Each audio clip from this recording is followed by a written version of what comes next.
And there is not one fighter that I've worked with today that can say I never gave it my best for them. When you must face loads and loads of criticism. Well, the thing is, I don't listen. Okay, yeah. I don't listen, I don't watch. I'm not doing it for the cameras. I'm building something here. And inevitably, remember, I'm not taking Olympic champions. I'm taking raw novices. Welcome to the George Groves Boxing Club. I'm George Groves. This is Dec. He's always here. Always here. But new guest today, Tunde Ajayi. Tunde, thank you very much for coming in, buddy. Yeah, it's a pleasure, mate. Yeah. The George Groves Boxing Club. It is. Boxing Club. It looks like a posh studio to me. That's it. Well, it's probably maybe not the clubs that we used to, but you're in now, mate. You are a fully fledged ECM member, so thank you. And one of my oldest friends in the sport, Tunde, as well. I've known you and been covering and interviewing you for years. Donkeys. 1,000,000%. I was just saying that to someone in the car. I said, I've known Dec for so long, like I just can't. It's amazing. It's the evolution and the progression of yourself, and it's really good. Oh, cheers, mate. Well, we're going to get into. It's not about you today, though. Yeah, I mean, thanks. And that's the end of today's show. Thanks for joining us. Yeah. We're going to get into, George. We've got a proper theme this week, haven't we? We have. Because sometimes we just go around the houses a little bit, but this week we've got an actual theme. Tell us. You tell me. We're looking at building a fighter from the ground up, which you've done obviously most notably with Anthony Yard, and it continues to happen now, but you're not the only guy that you've kind of done that with. Yes. And so we're going to get into your style as a coach, because I think we spoke a bit before we started that your style is quite clearly different to many other coaches in that you don't stockpile 5, 6, 7, 8 guys and get them all out and manage them like that. It's like, no, this is my focus, 1 or 2 people, and I'm going to try and get the best out of you with that sort of relationship. I think it's an interesting one. Yeah. So we want to dive into that. But first, George, we're going to go right back to your boxing start. Like you, before you were a coach, you were a boxer as well. Yes. It's been such a journey, from just walking into the Champions Gym in Walthamstow. Remember Alan Mortlock had some unlicensed fighters at the time, and he had Mark Potter. I remember Mark Potter was his only professional fighter. Big heavyweight. Yeah, and I remember walking in and seeing the Bowen brothers, Michael and Paul Bowen. I think Paul was Southern Area super middleweight champion. Michael, big puncher. Michael was a big puncher. Finished his career undefeated with so many knockouts. And it was just like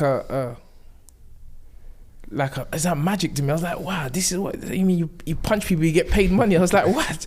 Coming from where the background I've come from, it was all a blur to me. So I just said, let me just go in a ring. I remember there was a guy, I'll never forget his name, Paul Kavanagh. Went in the ring, bam. Yeah, he felt the dentist, and after that they called me the dentist because I knocked his teeth out, and I thought I was a boxer. I thought I was Mike Tyson. And is this in the gym? Just in the gym, in the Champion Gym. Literally just walked in there one day, and that's where it all started. I had 2 unlicensed fights, 2 first round KOs, and then I remember Peter De Freitas, Nigel Benn's trainer at the time, coming up to me and said, "Oh yeah, you look good. Like, turn professional." And I was in my head, I'm a street savvy, and I was like, ain't you supposed to do amateurs before you turn professional? Like, I thought, there's a route to doing this. And so I went into the Lynn Boxing Club, which was literally across the road from my house. Keith Waters, chairman of the ABAs at the time, I don't know if he is now, had 5 amateur fights. And then I said, yeah, I'm ready to turn pro. It was just literally like that. Had 5 professional fights. I bought out the area because I was a person that was known on the streets. Used to have parties and hold dances, and as they call it. So everybody was representing me very early on. Had the 5 pro fights, got injured, had an injury. I had a lot of personal issues outside as well. But before I finished my pro career, I was training a young man called Junior MacDonald, who was a computer engineer for Hewlett Packard at the time. And so he knew I was a boxer, he knew I was a name, so he's like, oh yeah. So I started training him at a gym in Peckham. called the LA Gym. Lo and behold, Junior gets through, wins the Southern Area County ABAs at heavyweights, the quarters, gets all the way to the national finals, faces Tony Bellew in the final, and he lost against Tony Bellew in the final. But I'm like, oh, I'm doing this for, like, this is a joke. Like, I'm not even trying to be a trainer. Then another kid, Akash Bhatia, Southern Area champion as well. I used to train him. I was training him, same place, Peckham Gym, LA Gym. I wasn't a trainer at this time. I had no professional license. Got all the way to the ABA final. Again, lost against Stephen Smith of the Smith brothers. I remember that fight. Yeah. And I was like, bro, I must be good at this. I'm like, this is like, I'm not even, I'm giving it like 20%. I'm just meeting them at meeting them in the evenings and training them. And so Spencer Fearon came to me. Obviously, Spencer was a name in boxing. Him and Danny Williams had, they were doing a documentary, and Spencer had heard about me training and the style I was developing in this small corner of a weights gym in Peckham. Anyway, so me and Spencer started training. I think it was about 5 weeks. He was training with Adam Booth at the time, David Hay and Danny Williams. Lo and behold, so I remember I didn't have my license, so I couldn't be in a corner with Spencer for his epic fight with Dave Walker. But I trained Spencer for that. I don't think Spencer had ever knocked anyone over in a professional ring. And, I remember he chinned David Walker, ran to the corner like he just won the World Cup. And then he come back, and then David put him down, and then Spencer it was like epic fight. I think it got fight of the year. Yeah. It's on YouTube if you ain't seen it. It's on YouTube. If you ain't seen it, go watch that fight. What a fight. So Spencer was like, well, you got it. If you can do that with me in like 4 weeks, what would you do? And it was because of Spencer Fearon I actually entered the professional boxing game as a trainer. Because of Spencer. I had no intention of getting a professional license. I'd done what I'd done with Akash and Junior McDonald. I tried my own career, that didn't work. And from then, it's just grown, and went into training fighters. I remember I had, I think, 3 attempts at a Southern Area. I remember Chaz Simmons, Frank Maloney said to me, yeah, Tun, just training for this fight. And I'm a person, I go by my feeling. I've never been motivated by money, anything. I'm doing what I want to do. And I've can thank God that I've kept that same, persona all the way through. So I remember Frank asked me to train Chaz, and my gut instinct said, nah, don't do it, Tun. Like he's just not your type of guy. He's not committed. He doesn't want to do. But anyway, Chaz was waking up in the morning. I was driving down to Sydenham, running up Sydenham with him. These are the days when I used to run and everything with the fighters up in Crystal Palace and everything. Anyway, Chaz made Ross Simmons look like Sugar Ray Leonard that day. I was so embarrassed, because he had Johnny Eames in one corner, who I used to train with. Yep. Well, I used to train myself, but Johnny Eames was there. And so that was the first one. Junior McDonald was the second attempt at the Southern Area. Junior lost against Tommy Eastwood, Traveller Boy. Remember, I don't know if you remember Tommy. George. He was good. Tommy. And I remember that taught me a lot about sparring, which is the philosophy. We're going to get into that. Which we're going to get into. But we won't talk about that. But Junior got stopped by Tommy Eastwood. So that was live on Sky Sports. And I remember Cash was up next fighting. And I was so down. I remember walking to the ring, having 2 guys on the same night, top of the bill. And I thought, oh man, this is heartbreaking for me. Anyway, after that, did I have anyone else? Yeah, so it was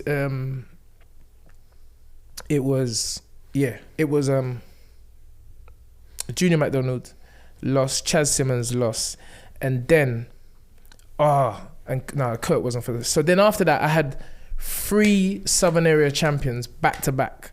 Akash stopped Mark, I forgot his surname, Mark something.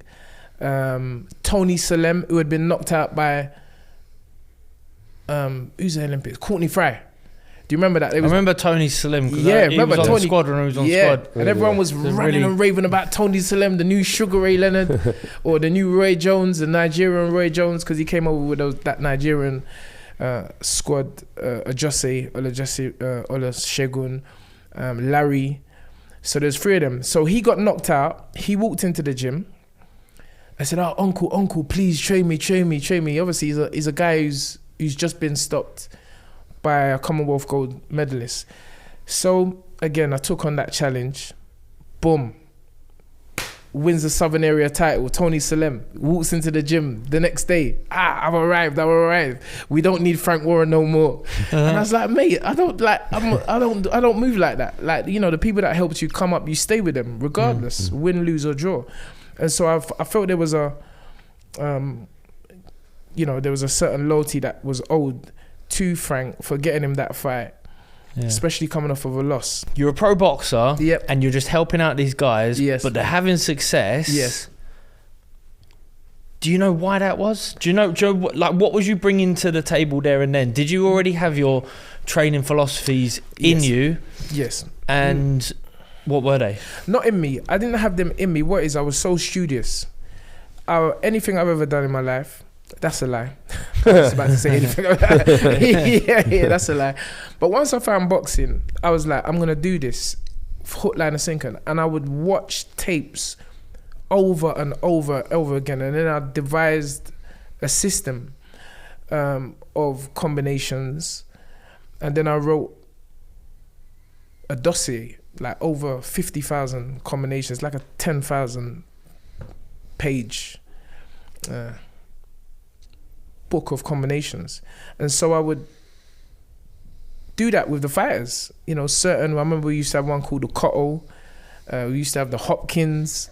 We used to have the Eastman, Howard Eastman, remember? So I used to... What was Howard Eastman, can you remember? Howard Eastman he used to hold and then drive. So he used to drive with an uppercut as opposed to turn it. Right. So we used to drive and a left hook and a right hand. But Howard used to do it in such a controlled manner. It was one of these key combinations after studying him. And this is the stuff I used to do, you know, religiously. From morning to night, every day, writing down. And I've got every sequence I've ever done is handwritten. So I've got that and to this day. And so I constantly built the system. And I was, you know, the embryonic days was Akash, Junior McDonald, and other fighters. So it's the same system. I've never changed it because it's just too much information. Was you that committed to your own boxing, or do you enjoy being that committed to your training more so? I've always been a giver. Givers gain. I believe that with all my heart. Givers gain, and there's a joy that I don't think can be replaced by anyone or anything when you watch another person grow and develop because of the time and the effort that you're giving them, which is why I take training so seriously. And I won't be disrespected, never, and there is not one fighter that I've worked with today that can say I never gave it my best for them. Usually they get to a certain level, they get big-headed and they piss off. But again, I believe that you continue to be who you are, and one day, at some point, whether you're young or old, you will find that match, and you will find someone that is as loyal as you. It's a long waiting game, but I say, when we talk about it, you know, I felt, and I know that I found that in Anthony Yard, you know, someone who's been with me through the ups and the downs, and I've been with him through the ups and the downs, personal and business, and that's great. You know, a person just needs one of them to feel satisfied with life, because if you can get one person that you can trust in business, because I think it's easy to trust someone when there's no money about, but when there's money involved, you know, big money. And even when you feel a person's made a mistake, you don't judge them based on that one mistake. You try to look at the journey and where you've come from. And the times when you wasn't so high, that takes a lot. If you was going to describe your relationship with your fighters, in a sort of like a family setting, would you say you're more of like a big brother guidance, or you say more like a father? I think I'm all. I think I'm that brother. I think I'm that father. I think I'm that friend. I'm the person that you can have an argument with on Monday. Tuesday morning, I'm in the gym. I'm ready. I've forgotten about everything. And literally, Anthony has always said it to me. I'm not like that, unks. You know, I would say something that might hurt, and he'll hold it for a good 2 weeks, and I'm like, well, we're working. What's going on? But I'm just not that way. You can say whatever you want about me. When we've set a goal, when we say we're gonna be a world champion, it doesn't matter what happens along the way. It's always the final destination, and because of that, I've just got a drive and a will and a determination in me that will never allow me to hold on to any ill feeling. And that goes with fighters that have gone, contracts that I've had with fighters. And because of the way I am, maybe I'm silly, I've said, go. Legally, I'm in my right to take you to court, sue you. I'm not talking about big fighters. I don't need to call no names, but big fighters that I've worked with. But I feel it's given me a free spirit, a soul, a freedom in itself, whereby I never have to go to bed at night thinking about, betray might be a strong word, but it is betrayal. It is betrayal. Yeah, do you feel that? You feel that after? 100%. It's betrayal. It's betrayal because you got someone, and I get it. There's not many people like that. My uncle and my dad have always said to me, there's only about 5 people or people on your hand that really are with you when things get tough. So that's the business then, isn't it? It's the business. If it was business and you just went with a different supplier, different contractor, you'd be like, that's a bit disappointing. But if it was sort of a family or a real tight friendship relationship, which I suppose, could you train a fighter and not have that? No. Yeah. I just can't do it. I said this on an interview years ago on Box Nation. I said, I get the business. I come from my dad's a chartered accountant. My mother's a nurse. But I understand business. I understand that you can be in a room with another person and they'll be saying all these good things to you. You turn your back and they're saying, and I understand that, it's hustling. And I get it because I'm from a particular environment. So that's cool. I never let that get in the way of, what has to be done. I just believe that, and I've said it for years. I don't know what Frank says behind my back. I'm saying probably fucking cunt. Sorry. But I can only go by what's in front of me. And I understand that he's a great businessman. Mm-hmm. He's got his own family. I've got my own family. I think when you get to a certain time in terms of how long you've been working with someone,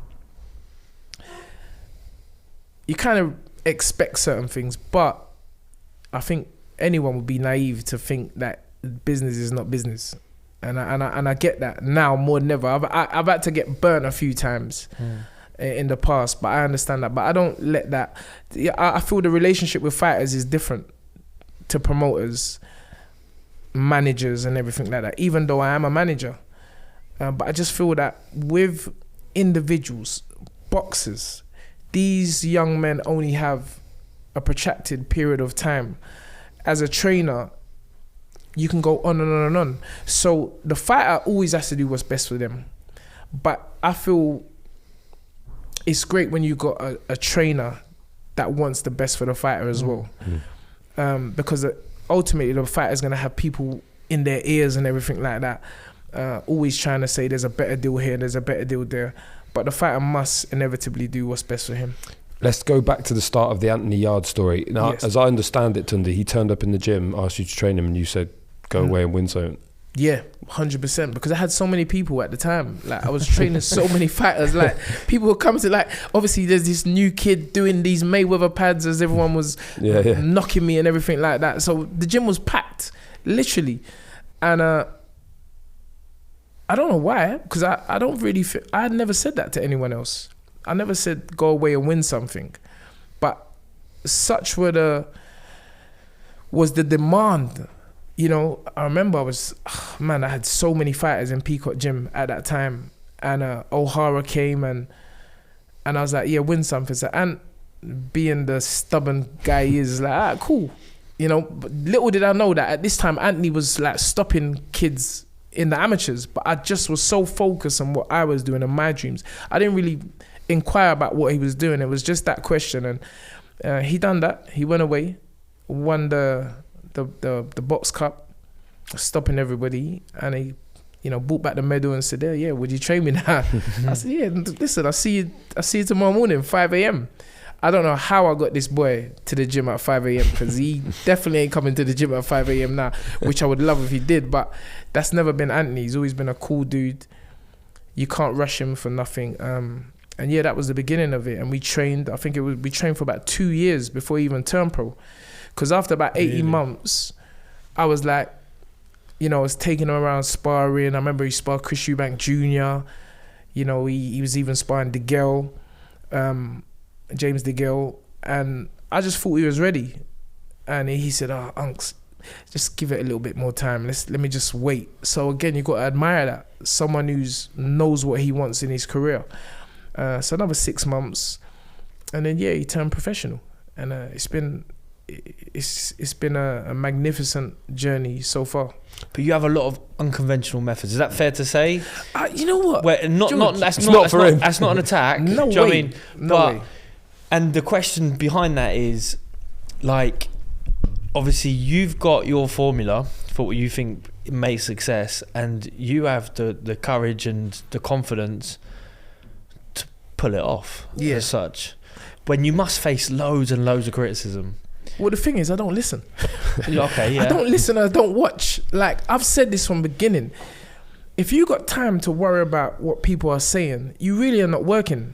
You're not focused on your job, because ultimately, just even a brief look at history would show you that anyone, whether you're the cleanest cut person in the world, you're gonna face, you know, adversity or resistance. You know, my thing is, whatever you resist persists. So I never was about the business of worrying what someone would say to me, because I was working so hard, like literally morning to night. I remember Peacock used to open at 5 a.m. I remember first of all, this was before I had a car. I would run from South London, Peckham, Blake's Road, I can say it now because I'm not there no more. Blake's Road, Peckham. I would run in the morning to Peacock Gym and be outside there at 4 a.m. An hour before, and just wait outside.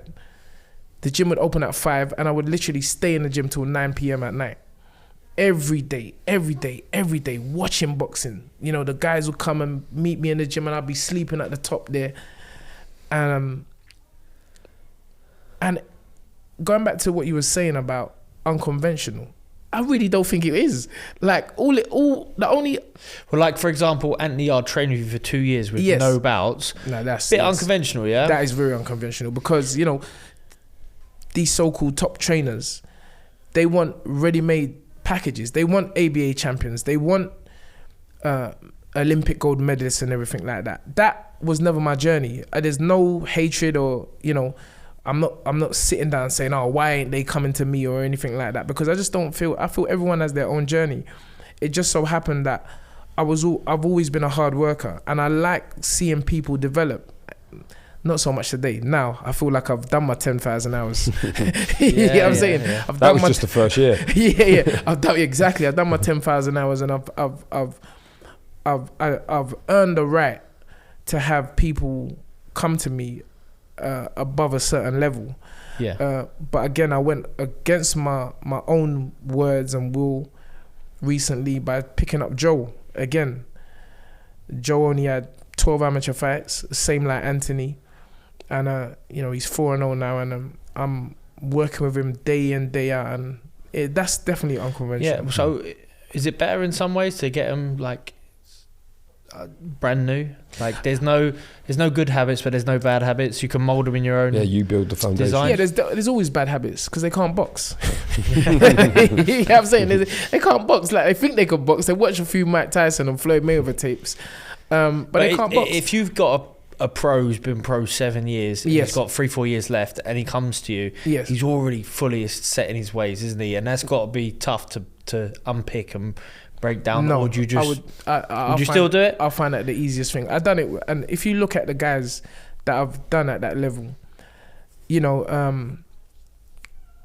Spencer had his most memorable fights at the end of his career with me. Tony Salem got knocked out, came to me.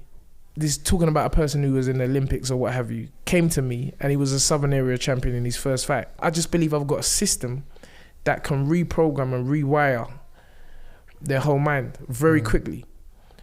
And I can do that with anyone. What happened? What are the methods with when Anthony comes in, he's Box Cup champion but a raw novice, between that point and his pro debut, that 18 months, what does the training look like? How do you craft him into the box that you want him to be? I never tell him what he's doing is wrong. It's just repetition. If you keep doing the right thing over and over again, hopefully, you get the best out of them. And let's not get it right. Anthony is supremely gifted. He is a person. What he's got, what a lot of people don't have, is a belief in the person who's in front of him. Because Ant doesn't have many, his friends are the same what he's had since school. You don't see Anthony with new friends or new people around him. But whoever he's around, he believes in them 100%. I think that's a very, very key factor. But with me and Ant, it has always been, we're better today. We're better today. We're better today.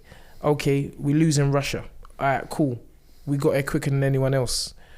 And, we nearly had a pound for pound out on his feet in that 8th round, and we tried our best. I don't know how to say we, but he tried his best. But collectively, we all tried our best. Again, I brought a novice team of trainers to the top of the mountain, including myself. I was a novice to that level so quickly with the help of Anthony Yard. And so everything I've done is just, I've always looked back and I've like, wow, this is something. So it's a gift. Who do you bounce ideas off? How do you come up with your philosophy for training and boxing? Is there anyone you look up to? Anyone you've got? Well, in terms of boxing, it has always been Floyd Mayweather and Roger Mayweather. So much so that I would say I was the first person. I was the first one to go to that gym and bring a group of boys, Junior Benjamin, Otu Saba, O'Hara Davis, Anthony Yard, to Las Vegas. Well, they bought themselves because most of them paid for their own ticket. But when we went to that gym in 2012, there was no big TMT and all of that. Floyd was a world champion, obviously. But I was so hungry and dedicated that I wanted to go there and learn from the best and find out what was so great about America. Come to find out that it's not that great. It's just, it's a numbers game, isn't it? If you've got 10,000 fighters, you're gonna get at least 100 fighters. And that was it, because what most shocked me is that the ethics of Floyd Mayweather wasn't translating to the fighters. So we were doing all the fighters. I remember at the time, Badu Jack, Andrew Tabi'i, Ashley wasn't there when I first got there, but then he came later. Ashley Fearfane. All these guys went there after me. I went to California, Freddie Roach's gym, on my own. Sat down in the corner of a gym. One fight I remember was Matthew Macklin. I remember Matthew coming in the gym. Yeah, but I was literally nobody. I was that person just sitting on the chair that little gym and just watching fighters come in and train and just picking up knowledge. And most people have never even heard this story. Most people don't know this about me. They think I'm just some guy doing pad work, the Mayweather pads. But it's so funny to me, the same pad work what they mocked, you see trainers doing it today. Slyly, they ain't never gonna say, oh, we were the same people that was slagging off Tunde all them years ago. But I feel comfort in that as well, to show you that, it's not rocket science. If you want to be the best, just copy the best. It's like this is your ideal fighter, whether it's Lennox, whether it's Mike Tyson. Just watch tape, copy him, go out, repeat. You're never gonna be them, but you may hit somewhere around. And so again, one of the reasons why I took myself from the UK and went there to watch him and over again, and then becoming his friend, and then being in the house with him and sitting down and talking to him and realizing how studious this guy is, not just that work. But let's get it right. Floyd has come from a generation of fighters. He got the lucky dip, from his dad, from Roger, from Jeff, and that's generational knowledge, given to, one son. And he really bounced off all of that experience, was trained very hard and in a particular manner over and over again from such a young age. So yes, you have the natural ability, but the work ethic which blew my mind. And I was like, all right, cool. Whatever you're doing, I'm doing. So I would come back to London, train these young men for hours, and then people will be in a gym, like in Peacock Gym. They'll be like, that's what they do. All they do is hit pads. They hardly ever spar. So me, I like rumours. I like people to be talking nonsense. I nearly swore there, but yeah, I like people to be talking nonsense, because I've always got that self-belief and that knowledge that that's just not what it is. I'm not doing it for the cameras. I'm building something here. And inevitably, remember, I'm not taking Olympic champions. I'm taking raw novices. The other young man, Otu Saba, never boxed. 12-year-old kid, trained him all the way to, and that's where it became famous, because we used to do all these exhibitions. And being a giver, I was helping him fulfill that dream. It was never my intention to turn pro and have a career in America, because I'm like, I got work ethic, so I don't need to be around these guys. I'll do the same thing back here. And we made it happen. And I'll never forget Sky Sports phoning me when we actually done the deal. Otu was on the undercard of, and you go and look at the program, Floyd Mayweather versus Marcus Maidana 2. And I remember I'd been bringing Otu over there for a few years, sparring. And one day we had Otu sparring a guy that Floyd was about to sign, and Otu just done a number on him, because being a big mouth, there was always like, these UK guys. I was like, shut your mouth, man. I was just violent in there. Like, everyone was quiet when they went to America, especially Floyd Mayweather's gym. So I'd always shout over everyone, and show them that, yeah, you got guys from the UK that can smash you guys up as well. So it's 2 days before Otu's professional debut. And then I get a call from Leonard Ellaby. I said, oh man, the young man's failed his brain scan. Bear in mind, I've been training Otu since he was 11 years old. So I've given up 9 years of my own time as well to get to that point where he wanted to be, to finally hear the news that he won't be able to turn professional.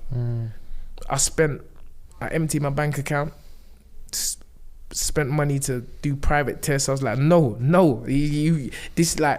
I'm a very spiritual person. I'm like, nah, God ain't gonna let us go so far and everything like that. But it wasn't to be. But again, my dad was like, oh, look at this 9 years of your life wasted training this young man. But I've never given up a dream, and then O'Hara, I had lots of people, Craig Richards, Kevin Mitchell, all these guys, the Azim brothers, All of them. I trained them from 6, 7 years old. Adam Azim, Hassan Azim, their amateur coach, I forgot what club they was, but they tried to argue with me on Facebook, and I was like, no, I'm not going there, mate. You get what I'm saying? Like, oh, we train them. I'm like, well, you think I'm in this for we train them? But I'm just saying, like, I was training these kids since they've been young. I saw it on Sky this week. Yeah, you and Adam Azim clip. 6, 7 years old. So small, isn't he? So tiny, and I remember me and JB Moore was talking about it the other day. Like, I've done my work. I've proven to myself that I can take anyone. That's the system I built. And it's not ego or anything like that. It's a self-gratification, knowing that I can come from a particular environment, put all my time, effort, have fun while doing it.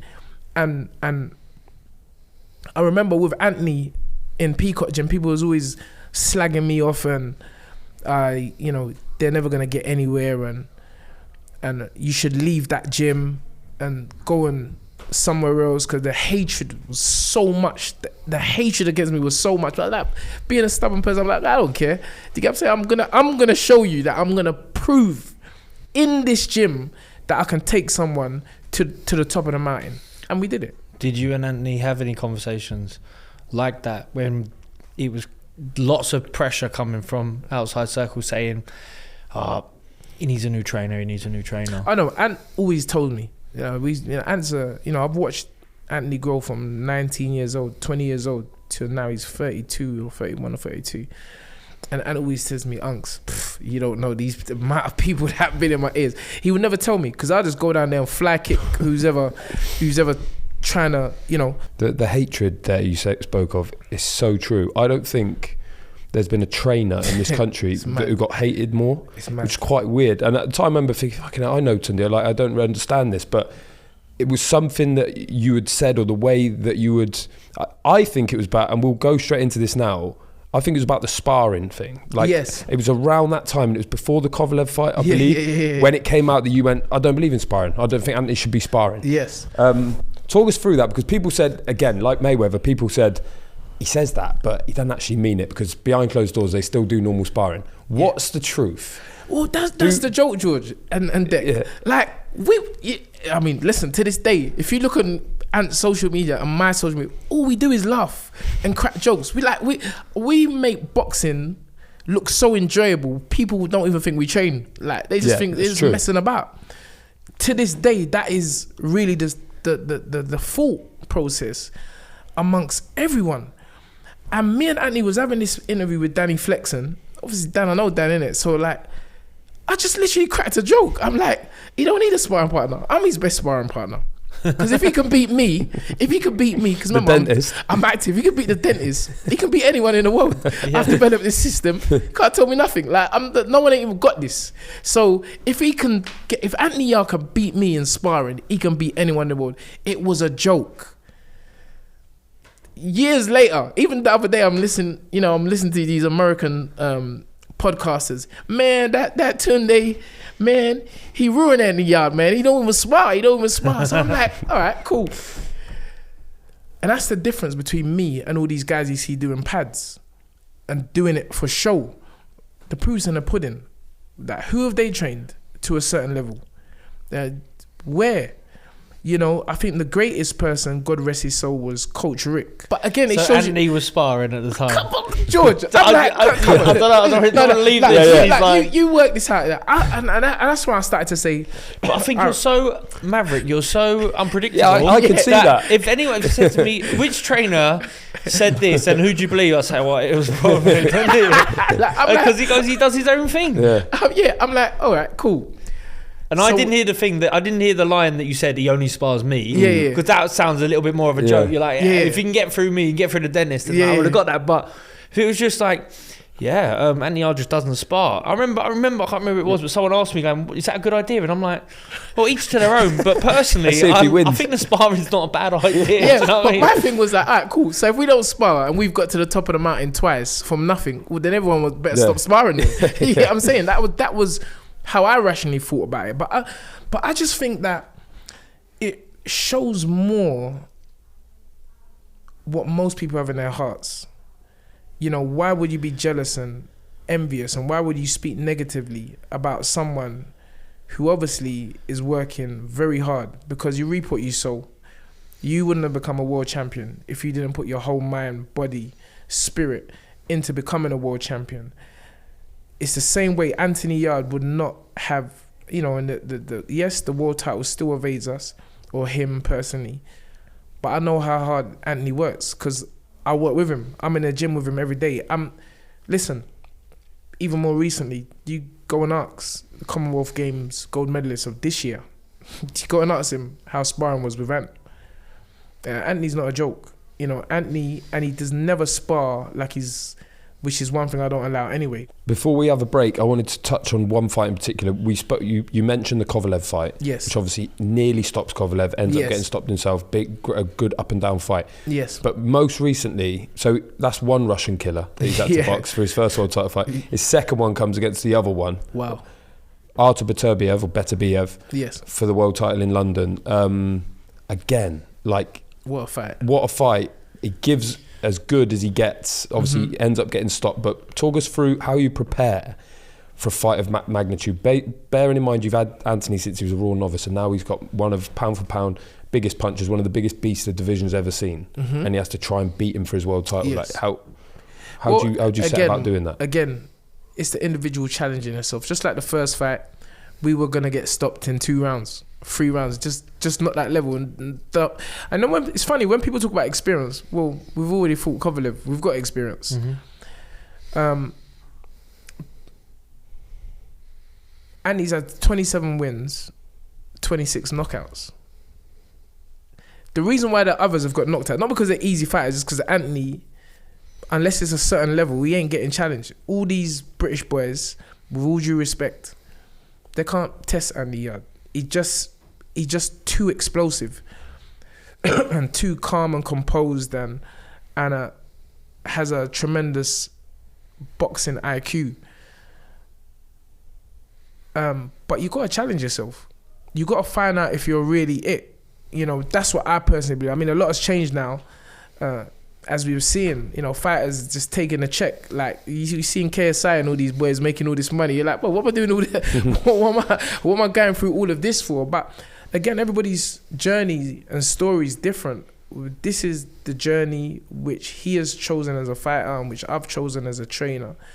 And the preparation is the same. Like I told all the fighters I've ever worked with, this is a sport where you can't leave nothing to chance.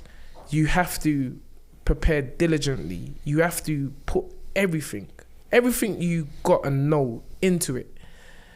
And you need good people around you. And, again, after we lost to Lyndon Arthur the first fight, which we all know why he lost the first fight, just because of the deaths. Like, when Frank offered me the fight, I'm like, what? Come on, man, that's easy work. And I know that's not disrespectful. Just for listeners, because that might be what death? But Anthony had some personal losses during COVID. Yeah, he lost 6 family members in COVID in the space of about 8 to 12 weeks. And then he boxed Lyndon Arthur during lockdown. And I remember a couple of days before, I'm like, Ant, I don't think we should take this. And Ant was like, bro, I'm a fighter. Like, we're going in.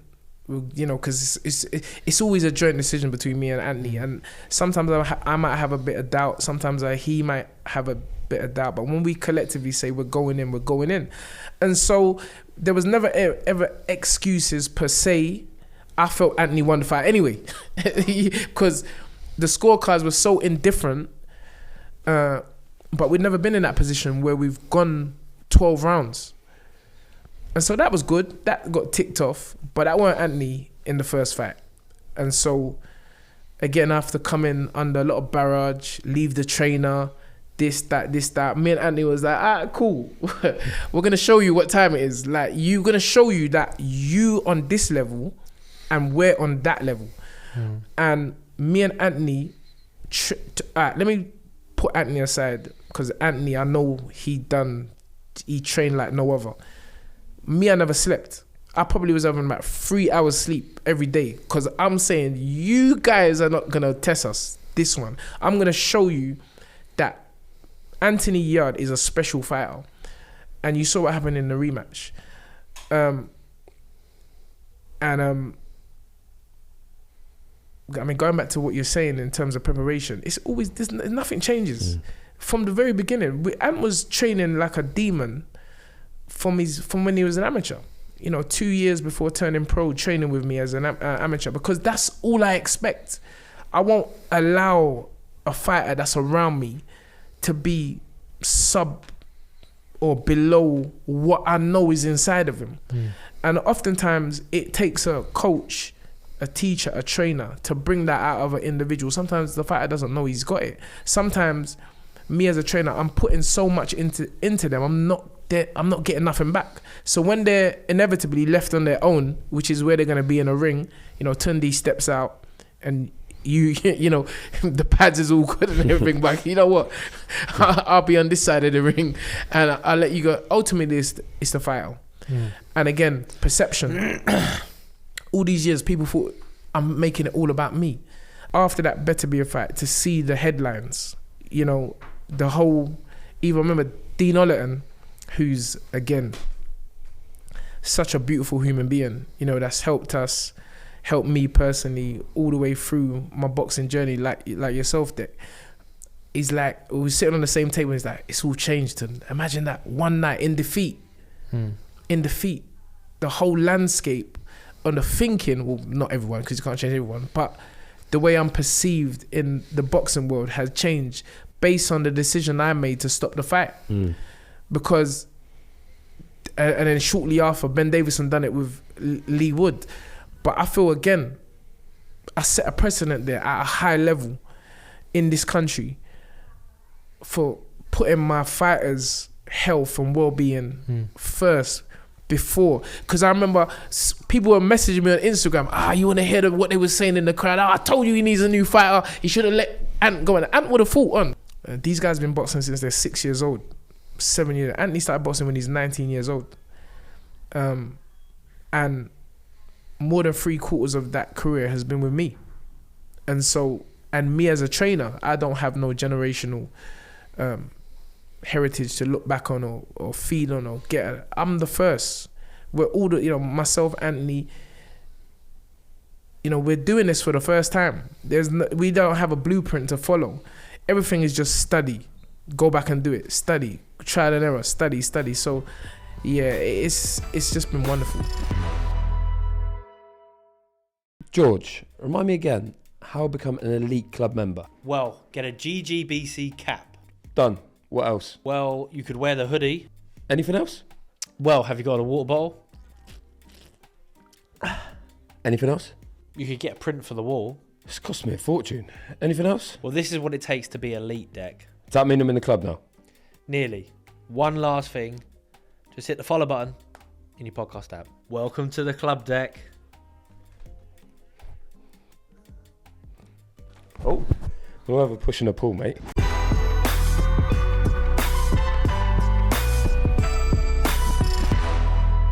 So, Tunde, what I want to ask is, you've already told us that there's no blueprint. You're a work in progress. You're learning on the job as such, right? Yes. And you back yourself because you work hard. You've brought Anthony Yard from raw novice, pretty much, go away, to win something, come back. He's come back with his medal and you've got him to his first world title against Kovalev. This was your first time in the corner for a world title fight? Yes. You're away from home. I mean, was it a bit frightening? Listen, let me give you another a joke and story. So we're on the train, me, Ade, and Anthony. I get the phone rings. Look, FW. So I said, that's Frankie Blue Eyes.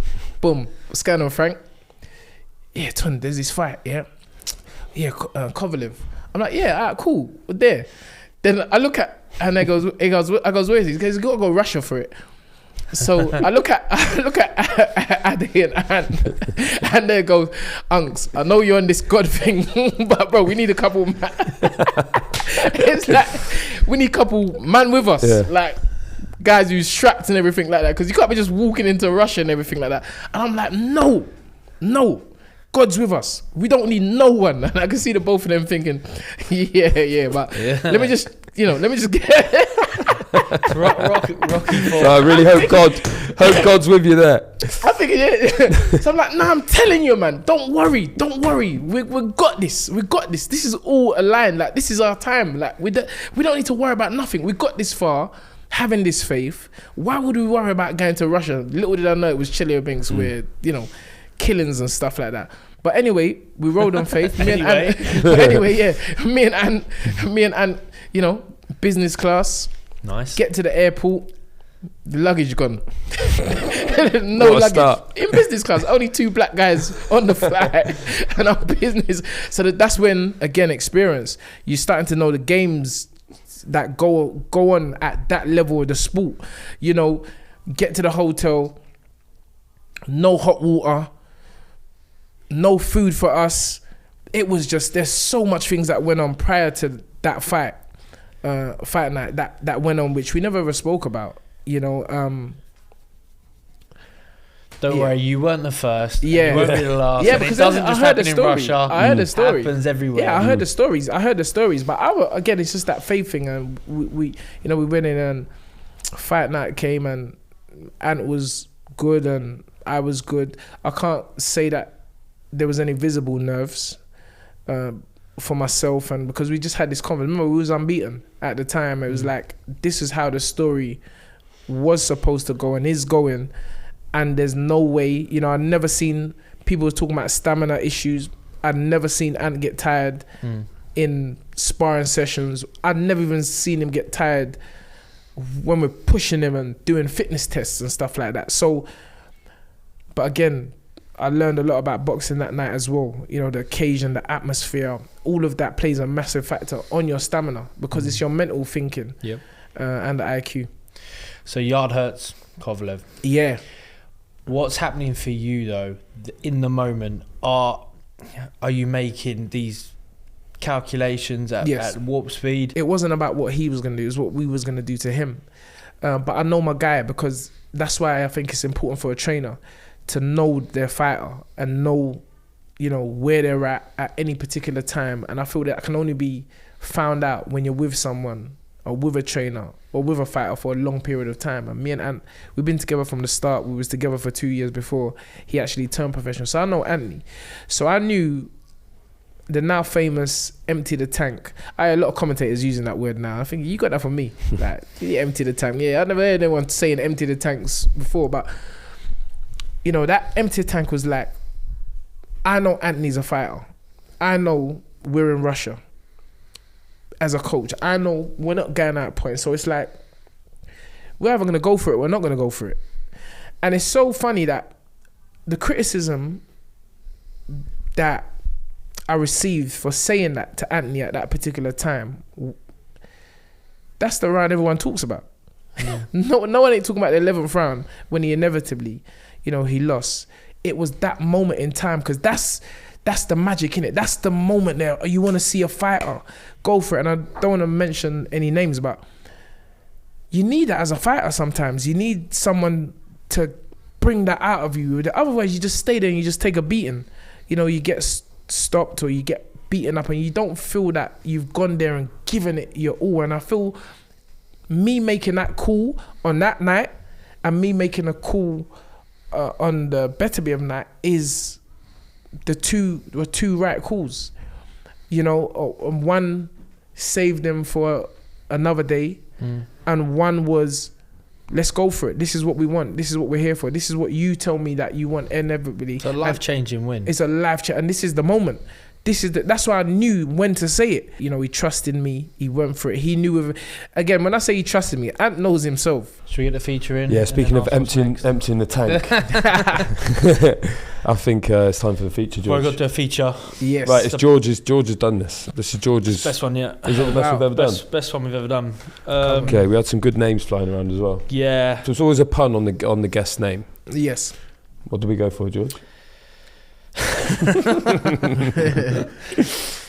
Well, it's obviously, if I could turn back time. Yeah, so I could turn back time. Although, shout out Thunderwall. which is what Steve came up with. Thunderwalk. We're going to do an Oasis-based quiz, but we went with Turn Back Time. Wasn't sure you was a big Oasis fan. No. No, yeah. You couldn't have hung with me there. So what's the premise? What are we doing? And is Right. it me against Tunde? Should Are I be these looking songs or something? Or what? No, no. So it's right. I've got a list of famous fights, right? Okay. And I Oh, want to know You're going to be good at this. what year the fight took place, right? I'm not the knowledge. I'll be terrible at this. Closest wins. Okay, nice. And then maybe we'll just take it in turns. One of you answer first. Okay. Can't we do the one where you give me the answers before and, then and we just film it? If it's really shit, if it's terrible, we can edit it. We in. tied it up, don't Yeah, worry. I literally don't watch nothing. No, they're just Mayweather fights, don't they? And even that, I don't know the years. Like Spencer's like the historian. Yeah, he I'm really like is. the now historian. Like I don't. Now historian. My brain doesn't record things. Yeah. There's Too none many from pad that. combinations in there. It's got no That's space what for dates. That's what everyone says. What? I don't remember Okay, no so years. who's going first? Listen, we'll try. Right. Deck, you can answer first, Okay. and then you can say So you're whether gonna give you me- think it's sort of higher or lower. You're going to give me Oh, the yeah. fight. Whether I think it's that's Okay. sooner or later. You give me the fight, and I'll tell you. Okay, the so right. the first fight is Rocky Marciano against Joe Louis. 52. Higher. So closer, I think yeah? Later. I think it was later. Later. No, it's 51. Oh, That's mate. really good. Oh, That yeah, is I really get the good. point though. Yeah, you get the Yeah. point. Yeah, that's brilliant. It was only a 10 rounder. And he Wow. wins the belt a year later against Jersey Joe Walcott. Nice. Right. 1-0 to you. You're under 1-0, pressure, yeah. mate. This is Right, why I Tunde. need Spencer. Here we go. Yeah. He'll be going. Yeah. It was 51. Yeah. Jake LaMotta fought Ray Robinson 6 times, but only won once. What was the year that he beat Ray Robinson? Fuck me, mate. How long are they all in the? Are they No, all? not all of them. I'll start off as we mean to. Yeah. We'll move start. forward. We'll start hard. I'm gonna say 56. I'm gonna go the one he won. I'll say it was earlier than that. Yeah, it was. It was 1943. Yeah. 43. 2-0. Come During on. the war. And During the war. 3 weeks later, Robinson avenged the loss. Yeah. 3 weeks. Yeah, 3 weeks. yeah. Yeah, that's in the crazy. same place, right? Okay. Floyd Mayweather. It's me first, yeah. Yes. Nah, Thank you. is it? Yeah, All yes, right. Floyd Mayweather retains his unbeaten record against Manny Pacquiao. Oh, the Pacquiao fight. I was there. I think that was 2018. I think it's before that. Yeah, 2015. Yeah. See. I'm terrible Get at in this. there. So he's back. Yeah. I was Right. fucking there. That's 8 years Yeah, ago. yeah. He became 48-0 Yes. before fighting. And then Berto. Yeah. And then Beto and Right. McGregor. Joe Calzaghe, Mikhail Kessler. Joe's my favorite British fighter of all time. That doesn't count for any That points. don't count for any points, but let's say I don't know, 2002, Oh, I was going to say 2003. It's 2007. Oh. 2-7. Yeah, Millennium Stadium. Yeah. Kessler was 39-0 at the time. Right, Lennox Lewis, 3-1. Vander Holyfield won. That would be 1998. I'll say before that. Oh no, not yeah. I would say. No, it's not before that. What did he say? I said 98. He 98. said 98. It's close. I think it's maybe. I think it was 99 actually. Yes. Oh! Very good on the button. Points on the Double button. points, yeah. Yeah. He's that's about 4-3 now. They, 99 was it? They yeah. thought both fights were in 99. Yeah. so See, that's 3-2, man. Yeah. probably Oh. poker jar. Right. Okay. Oh, well. Right. Oscar De La Hoya fights Pernell Whitaker. I love that fight. Yeah, me too. Go on, he's starting it. It's you. It's you get the first crack. I've got an idea. De La Hoya Whitaker. It feels like a 2005. Yes, 2006 fight. It feels like that. I was going to say 2004. Was you? Mm. 97. Say 97? that? Yeah, 1997. Fucking hell. It was at the Thomas and Mack Centre. I was so 10. I might have got that right. I was 10. Yeah. Was They have like different eras. 97? What did you say, Whitaker, 27? Yeah, he boxed so Mayweather in like yeah. 2005 or something like That was a long time later. that. Yeah. This is where Long box time you later. need box. Yeah, and he box rec. Right, I think I'm still winning though. Right, Ken Go on. No, Norton. that's even because Is I it? said I'll go with the year before. No, you was after, so We don't it's 3-3 now. We don't score. Say Tunde's winning. Yeah. Ken Norton, Larry Holmes.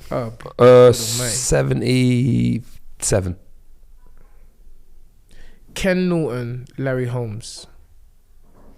WBC champion, Norton, beaten on a split decision over 15 rounds at Caesar's Palace. I'm What going to year? say 73. 78. Oh, mate, I'm so close every time. 78. You know who would have got everyone is Spencer Fearon.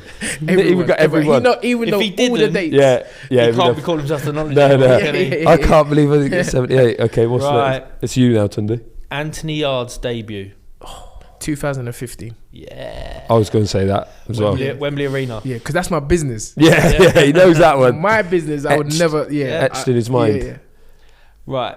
Lennox Lewis versus Mike Tyson.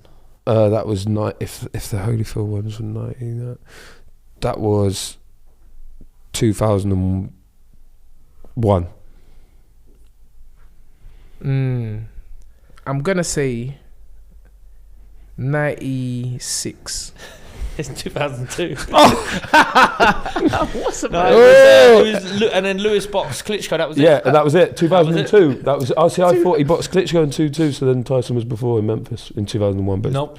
is that all? Have we got any more? No, one more. Okay, go on. You go, Tunde. We've all established that my boxing dates. Yeah, but both terrible at dates. Terrible. Oliver McCall against Frank Bruno. Come on, Frank. That's Frank's biggest winner. Oh no, is that the one he got? No, It was at Wembley Stadium. He beat McCall. Wembley, yeah. That's where he won the WBC, right? Yeah. Again, it seems so. I got a number in my mind, so it'll probably be one the year number out. in my mind. I'm just thinking. When was Bruno biggest? Yeah. Like, What was his heyday? It's the 90s, isn't it? His heyday. Yeah. Yeah. Let's say 98. I'm going 95. It is 95. Come on, finally. Yeah. I reckon that's got to be a win. Yeah, we don't See, need a tiebreaker. I dreamed it and I believed it, and now I've become the winner. Yeah, 100%. Happy day. Speaking of winning, Yes. Anthony Yard is winning when it comes to the era of light heavyweights just in this country. Yes. Like, what a crop that he's part of. We said in the pod before, first time ever, surely, that 1 to 5 Yes. with the WBC, I think, was all Brits. Yeah. It's just wild, really. I think, and even in the Ring magazine, all of us are in the top 10. Yeah. Like, I think 5. Boatsy, Aziz, Anthony, Callum Smith. Craig Richards? I think Craig's might have entered the Ring Missing magazines someone else as in well. there. Yeah. But yeah, it's a great time for British fighters challenging themselves. I think again, I don't know. I'm always thinking about this position they've put Callum Smith in because to me he's not proven it light heavy yet. He's fought a guy. He's fought what's the guy? Bivol went the distance. Castillo. Lenin Castillo. Lenny Castillo, but I don't know. Did you know Lenny Castillo?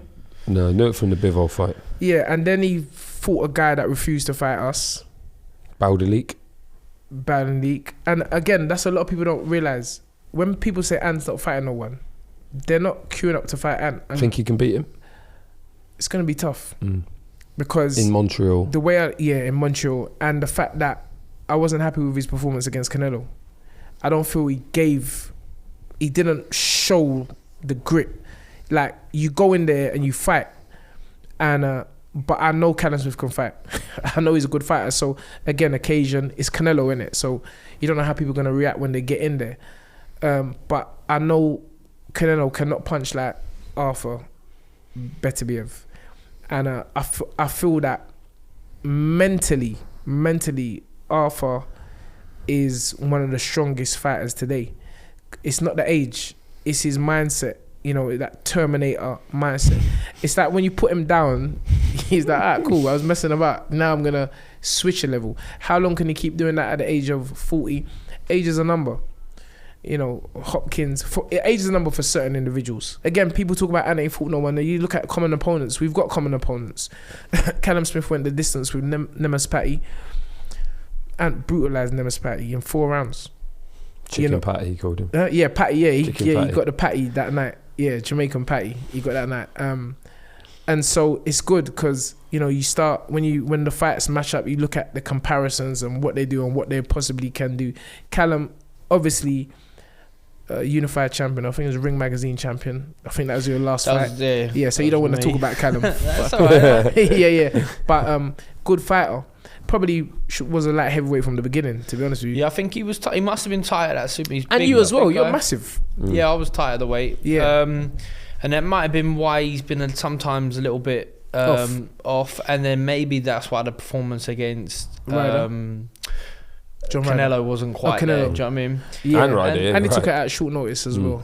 That's the thing about these short notice fights against these type of opponents, level of opponents. Like, you're never giving yourself a good chance. All right, before we got to wrap up because we're out of time. Before we do though, Tunde, people can hear from you every week, right? Yes, sir. Your podcast, you and Spencer, the Fight Is Right podcast, Sunday nights, live yes. as well. Yep, live. So people can get in touch during. No editing. Just cool with his phone deck. Yeah, George, what are you saying? Yeah, come jump on. Like, it's crazy. Every Sunday, yeah. Every Sunday. Loving it. I was even thinking about doing more episodes, but I'm so tired when I come out from gym. I don't I can't deal with Spencer's antics 3 times a week. That'd be a bit too much for me. But yeah, that's the platform. The Fight Is Right, Stamina for Sale YouTube channel. Every Sunday, 8 p.m. And it's a lot of fun. And we've got, again, we started it in lockdown. I have over 16,000 subscribers now that tune in. Our watch-alongs get bigger numbers than some of the major platforms. YouTube, like, I don't know why George, you need to make a phone call, mate, because we need to be commentating at ringside. Yeah, the Fight Is Right team, Spencer Fearon, and because again, I don't know whether you've heard my commentary, but it's like it's even if a fight's crap, I'll make it sound like it's bloody sugar rated. What was it?